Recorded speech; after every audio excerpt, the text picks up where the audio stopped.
This is Alex with WTI, and what I have here is a control to these LED lights.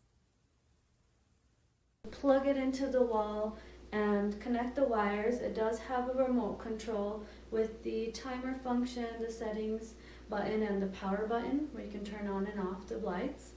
The LED lights that you see here is a 16.4 foot long, and the color white, the light color is warm white by the brand PAUTIX.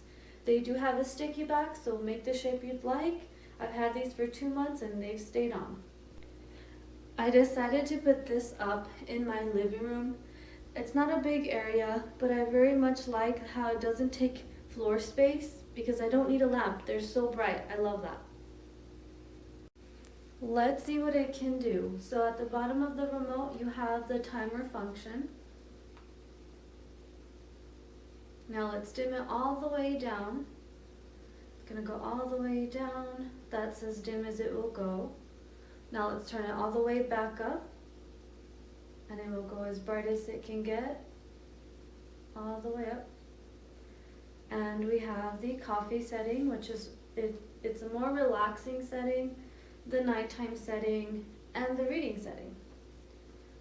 If you want to get more fun with it, it has the fade. You can speed up the fade, or you can slow down the fade as well. With any of the modes, it'll let you do those options. Now you have the jumping, woohoo, or the dancing. Okay, now those are the settings, and it has the off button there to turn it off. I've enjoyed these LED lights. They set the mood for any occasion. They're 100% recommended, and that's my point of view.